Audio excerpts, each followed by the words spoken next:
다니엘 세일의 특별 새벽 기도의 넷째 날입니다. 우리 앞뒤좌우분들과 이렇게 인사하겠습니다. 신앙의 한계를 돌파합시다. 성장의 한계를 돌파합시다. 올 한 해는 신앙의 한계와 성장의 한계, 그리고 축복의 한도를 넘어서시는 저와 여러분이 되시기를 주님의 이름으로 간절히 축원합니다. 여러분, 오늘 본문은 이스라엘 백성들이 미스바에 모여서 금식하고 기도하는 장면입니다. 근데 문제는 이렇게 금식하고 기도하는 중에 블레셋이 쳐들어온다는 소식을 들은 거예요. 여러분, 예배하는 중에 큰 문제가 터졌어요. 기도하는데 문제가 생겼어요.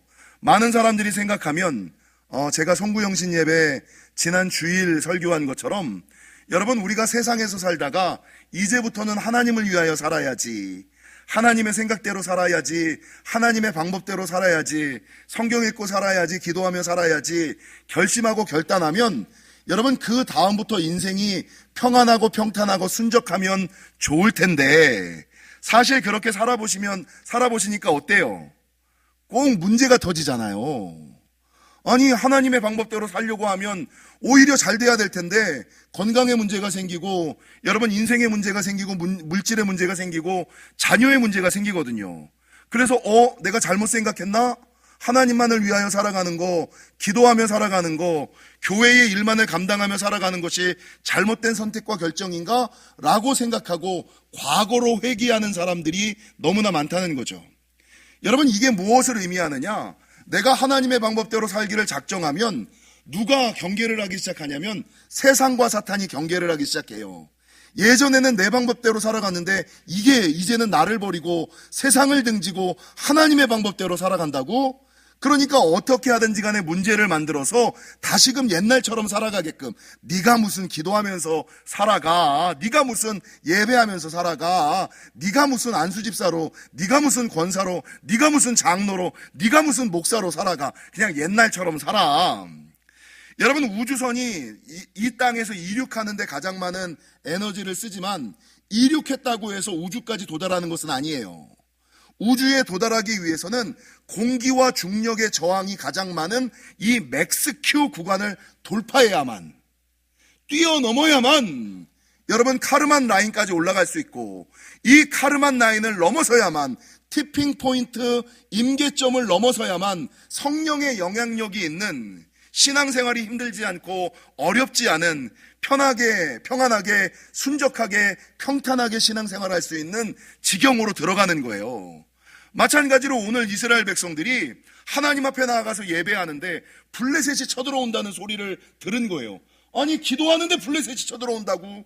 예배하는데 블레셋이 쳐들어온다고? 우리 당장 예배하기를 멈추고, 우리 당장 기도하기를 멈추고, 우리 당장 금식하기를 멈추고 블레셋과 나아가 싸워야겠다 라는 게 세상의 생각이고 일반적인 생각이에요. 근데 오늘 본문을 보십시오. 오늘 본문은 10절, 사무엘이 번제를 드릴 때에, 여러분, 블레셋이 쳐들어온다는 소식을 들었음에도 불구하고 이스라엘 백성과 사무엘은 예배하기를 멈추지 않아요. 기도하기를 멈추지 않아요. 여러분, 금식하기를 멈추지 않아요. 그 옛날 이스라엘 백성들이 여러분 가나안 땅에 들어가기 전에 하나님께서 명하셨던 게 뭐예요? 너희 유월절을 지키고 할례를 행하라. 아니, 전쟁을 눈앞에 두고, 적군을 눈앞에 두고 내가 할례를 받으면 나는 전쟁에 나가 싸울 수가 없어. 거동도 못해. 남자들은 알잖아요. 아니, 이게 말이 되는 소리입니까? 적군을 눈앞에 두고 유월절을 지키고 아무것도 하지 말고, 아니, 할례를 행하라고요? 이게 세상의 방법과 너무나 다른 하나님의 방법을 하나님이 명령하고 계시잖아요. 그러나 이스라엘 백성들이 가나안 땅에 들어갈 수 있었던 비결은 자신의 생각과 자신의 상황을 내려놓고 하나님의 말씀과 명령대로 적군을 눈앞에 두고 있음에도 불구하고 여전히 유월절을 지키고 여전히 할례를 행하잖아요. 여러분, 오늘 본문 블레셋이 쳐들어온다는 소식을 들었는데, 야, 이제 일어나서 예배하기를 그치고 기도하기를 그치고 금식하기를 그치고 전쟁에 나아가야지. 아니요, 여전히 예배하는 거예요. 야, 이거 사탄의 장난이다. 세상의 괴계다. 여기서 우리가 예배하기를, 여기서 우리가 기도하기를, 여기서 우리가 금식하기를 멈추면 안 된다. 이 한계를 돌파하자. 여러분 여전히 기도하고 나아가고 여전히 예배하잖아요. 여러분 그렇게 예배하기를, 기도하기를, 금식하기를 멈추지 않았을 때 어떤 역사가 일어났느냐? 여러분 9절과 10절을 보세요. 사무엘이 젖 먹는 어린 양 하나를 가져다가 온전한 번제를 여호와께 드리고 여호와께 부르짖음에 여호와께서 응답하셨더라. 사무엘이 번제를 드릴 때에 블레셋 사람이 이스라엘과 싸우려고 가까이 오매 그날에 여호와께서 블레셋 사람에게 큰 우레를 발하여 그들을 어지럽게 하시니 그들이 이스라엘 앞에 패한지라.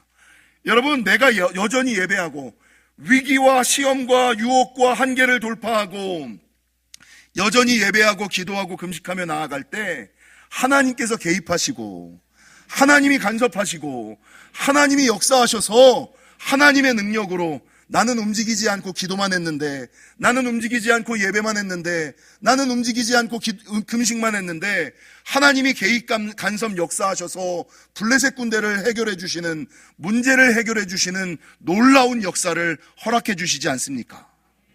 이 하나님이 개입하시고 하나님이 간섭하시고 하나님이 도우시는 것을 뭐라고 얘기하냐면 에베네셀의 은혜다. 에베네셀, 하나님께서 도우신다. 그래서 여러분 내 힘과 능력으로 세상을 살아가려고 하시면 안 되고요. 내 자녀와 자손 내 힘과 지혜와 방법으로 바뀌지 않습니다. 나는 기도함으로, 나는 예배함으로, 나는 순종함으로, 나는 헌신할 때 하나님께서 나를 대신하여 그 영혼을 그 문제 가운데 개입해 주시고 간섭해 주셔야만 문제가 해결되는 놀라운 역사가 있다라는 것입니다. 여러분 더 나아가서 그들이 블레셋의 침략이라는 문제를 돌파하고 여전히 예배하기를 그치지 않았을 때 하나님께서 에베네셀의 은혜만을 주셨을 뿐만 아니라 더 나아가서 13절 하반절에 14절에 보니까 블레셋 사람들이 이스라엘에게 빼앗았던 성읍이 에그론부터 가드까지 이스라엘에게 회복되니 잃어버렸던 것들, 빼앗겼던 것까지도 다시 찾는 회복의 축복이 있었고, 아니 문제가 해결되는 에베네셀의 은혜가 있을 뿐만 아니라 잃어버렸던 것들, 빼앗겼던 것들까지도 다시 찾는 회복의 축복이 있었고, 여러분 14절 하반절 이스라엘이 그 사방 지역을 블레셋 사람들의 손에서 도로 찾았고 또 이스라엘과 아모리 사람 사이에 뭐가 있어요? 아니 평화까지도, 사는 날 동안에 죽는 날까지 블레셋 때문에 더 이상 걱정하거나 고민하거나 염려하지 않은 평화의 시대가 도래하는 놀라운 역사가 있었다.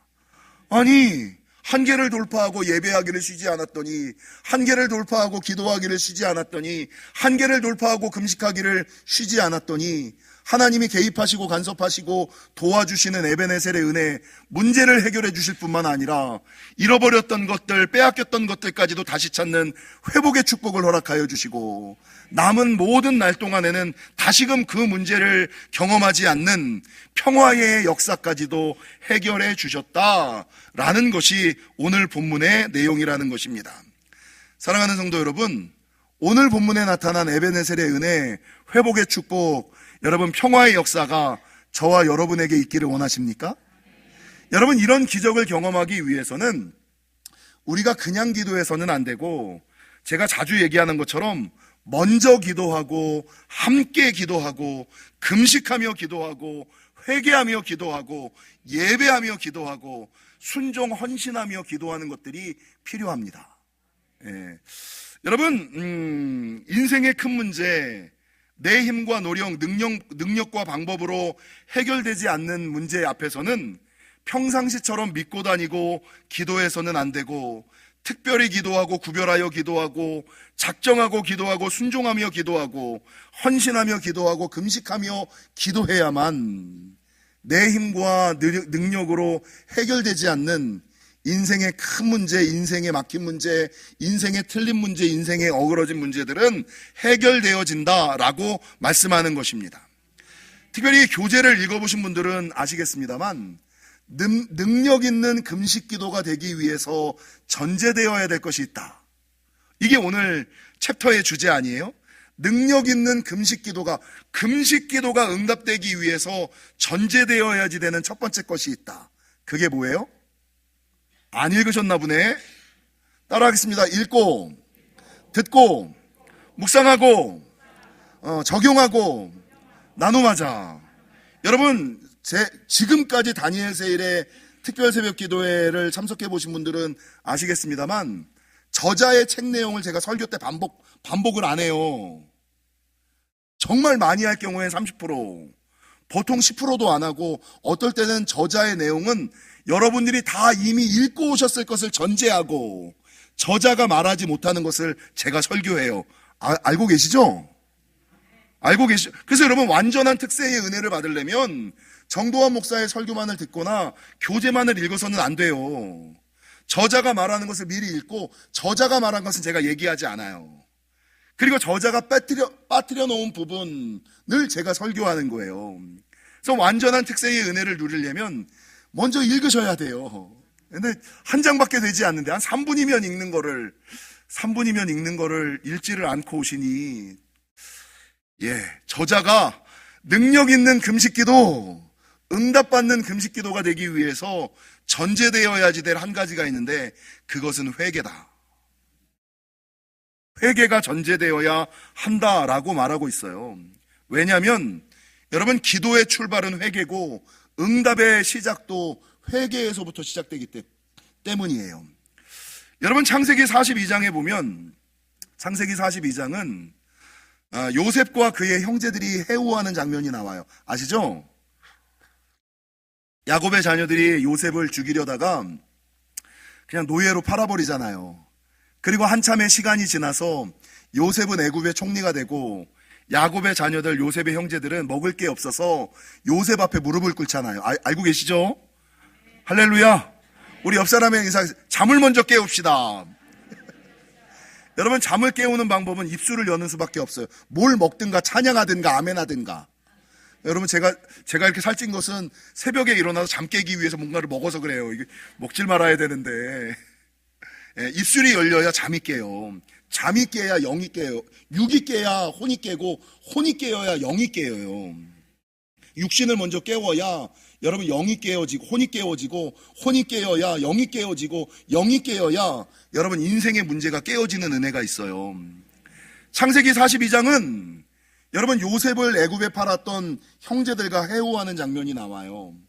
근데 이 요셉이 지혜롭게 자기의 동생, 막내 동생을 보고 싶어서 이 형제들에게 뭐라 그러냐면, 네 막내 동생을 데리고 와라. 아니면 너네들 우리 나라를 정탐하러 온 정탐꾼인 줄 알고 죽여버리겠다. 그러니까 이 형제들이, 아니, 먹을 거 얻으러 왔다가 자기의 막내 동생까지 죽을 위험에 몰아넣는 처지에 처하는 거예요. 그러니까 먹을 거 얻으러 왔다가 하나 남은 자기의 막내 동생까지도 죽을 위기에 자기네가 처음 잃어버리는 거예요. 여러분, 이런 형편이 있을 때 창세기 42장 21절은 뭐라고 생각하느냐? 이런 인생의 위기, 아니 애굽의 총리가 얘기를 하는데 이거는 거절할 수도 없고 거절하지 않을 수도 없는 절체절명의 위기의 가운데서 그들이 뭐라고 고백하냐면, 창세기 42장 21절, 그들이 서로 말하되 우리가 아우의 일로 범죄하였도다. 그가 우리에게 애걸할 때에 그 마음의 괴로움을 보고도 듣지 아니하였으므로 이 괴로움이 우리에게 임하였도다. 이게 무슨 말이에요? 막내 아들의 문제가, 막내 동생의 문제가 땅 터졌을 때, 와, 어떻게 이런 일이 터지지? 어떻게 이런 문제가 생기지?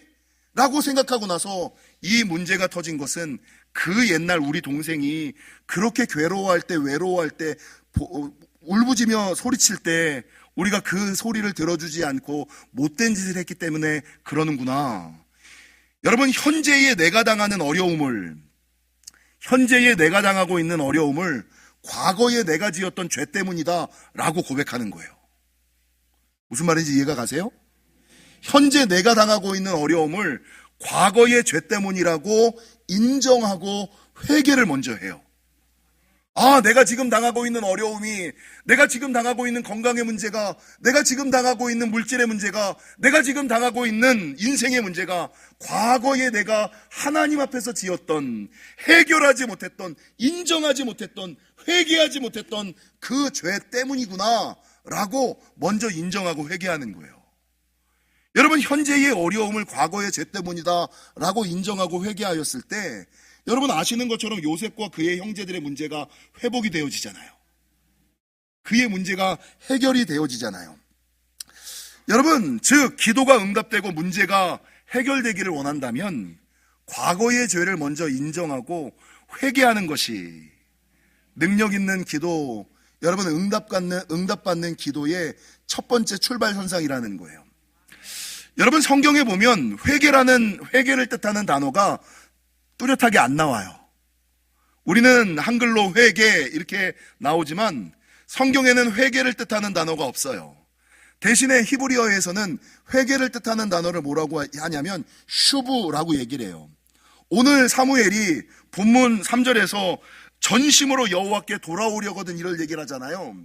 근데 이 히브리어 슈브는 돌아오라 돌이키라라는 뜻이에요.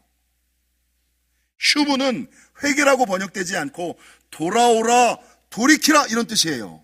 그러니까 오늘 사무엘이 이스라엘 백성들을 미스바에 모으고 제일 먼저 요청하는 거, 너희가 에베네셀의 은혜를 누리기를 원한다면, 너희가 회복의 축복을 누리기를 원한다면, 너희가 평화의 삶을 살기를 원한다면 먼저 전심으로 여호와께 돌아오라, 먼저 회개하라, 이렇게 말씀하고 있다라는 것이죠. 그래서 여러분, 회개라는 것은 여호와께 돌아가는 거, 별거 없어요. 여호와께 돌아가는 거, 말씀으로 돌이키는 거, 이게 회개라는 거죠. 여러분, 문제는 성경에서 회개하라 이러면 사람들이 일단 부대껴 하잖아요. 여호와께 돌아가기 위해서 우리가 지켜야 되는 네 가지 조건이 있어요. 그러니까 참다운 회개, 그러니까 많은 사람들이 회심과 회개를 헷갈려요. 회심은 마음으로 깨닫는 거예요. 내가 잘못했구나. 이건 회심이에요. 이건 회개가 아니에요. 여러분, 깨닫는 것만으로 회개가 이루어지지 않아요. 그건 회심이에요.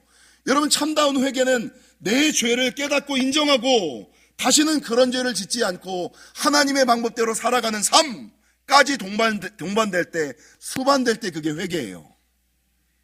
근데 많은 사람들은 회심을 회개로 착각하고 있다는 거죠. 그래서 성경에서 슈브, 여호와께 돌아오라, 여호와께로 돌이키라 라고 이야기할 때는 네 가지 조건이 있는 회개여야 되는데, 첫 번째, 이사야 55장 7절, 악인은 그의 길을, 불의한 자는 그의 생각을 버리고 여호와께 돌아오라. 그리하면 그가 긍휼히 여기시리라. 우리 하나님께로 돌아오라. 그가 너그럽게 용서하시리라.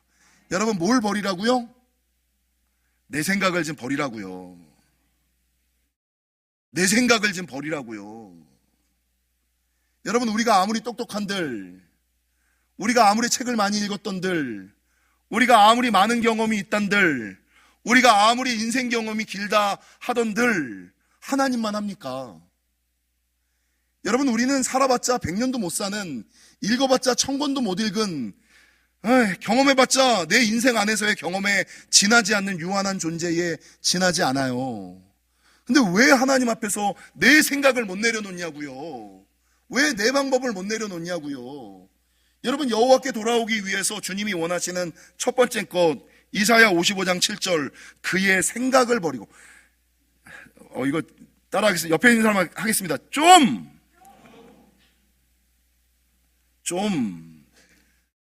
내 생각, 내 방법, 내 스타일, 내 상황, 내 형편, 내 처지 내려놓고 생각을 버리고 이 여호와께 돌아오세요. 생각을 버려라. 두 번째, 요엘 2장 13절, 너희는 옷을 찢지 말고 마음을 찢고 너희 하나님 여호와께로 돌아올지니라. 마음을 찢으라는 게 뭐예요? 흉내만 내지 말고 참다운 회개를 하고 돌아오라는 거예요. 죄를 인정하라는 거예요. 죄를 회개하라는 거예요. 여호와께 돌아가기 위해서는 여러분, 죄를 인정하고 회개해야지 된다. 세 번째, 요엘 2장 12절, 여호와의 말씀에 너희는 이제라도 금식하고 울며 애통하고 마음을 다하여 내게로 돌아오라.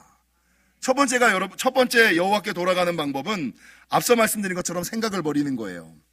두 번째는 마음을 찢는 거예요. 마음을 찢는 것은 마음으로, 전심으로 회개하는 거예요. 세 번째는 뭐냐? 마음을 다하는 거예요. 여러분, 마음을 다한다는 것은 무엇입니까? 이제부터는 하나님만을 섬기겠습니다 라는 것이에요. 오늘 사무엘이 3절에 너희가 전심으로 여호와께 돌아오려거든 슈브 이렇게 얘기를 하고 있어. 너희가 전심으로 회개하려면 뭐라고 얘기하냐면 이방신들과 아스다롯을 너희 중에서 제거하고 너희가 하나님보다 우선하는 그 모든 것들을 찍어내라, 쪼개내라, 부셔버려라. 내가 하나님보다 더 의지하는 것들, 내가 하나님보다 더 사랑하는 것들, 그 모든 것들이 우상이니 돈이면 돈, 자녀면 자녀, 여러분 세상의 성공이면 성공, 그 우상을 찍어버리고 여호와께 돌아와야지. 하나님을 섬긴다고 얘기하면서 돈을 더 많이 의지하고 가족을 더 사랑하고 여러분 우상을 제거하고 마음을 다하여 여호와께 돌아와야지 된다. 마지막 네 번째, 호세아 14장 2절, 너는 말씀을 가지고 여호와께 돌아와서 아뢰기를 모든 불의를 제거하고 선한 바를 받으소서. 우리가 숫송아지를 대신하여 입술의 열매를 주께 드리리이다. 첫 번째, 생각을 버리고 돌아와야 되고, 두 번째, 마음을 찢고 돌아와야 되고, 세 번째, 마음을 다하여 돌아와야 되고, 네 번째, 말씀을 가지고 돌아와야 돼. 말씀을 가지고 돌아온다는 게 뭘까요? 이제부터는 말씀대로 살겠다는 결심과 결단을 가지고 나아가야 된다는 거예요. 이 네 가지가 수반되었을 때 여러분 참다운 회개, 참다운 슈브라는 것이죠. 사랑하는 성도 여러분, 오늘 본문에서 사무엘은 에베네셀의 은혜, 회복의 축복, 평화의 역사는 전심으로 여호와께 돌아온 자에게 주시는 축복이다라고 성경은 증거하고 있습니다. 바라는 것은 우리가 이 땅 살아갈 때 죄를 깨닫기만 하지 마시고 겉으로만 회개를 흉내내지 마시고, 여러분 회심과 회개는 다르다. 회개는 전심으로 여호와께 돌아가는 것임을 기억하시고 올 2026년에는 좀 우상을 찍어내시고 전심으로 여호와께 돌아오셔서 에베네셀에 내가 노력해서 되는 것이 아니라 하나님께서 개입하시고 간섭하시고 도와주셔서 해결되는 에베네셀의 은혜와 회복의 축복과 평화의 역사가 있으시기를 주님의 이름으로 간절히 축원합니다.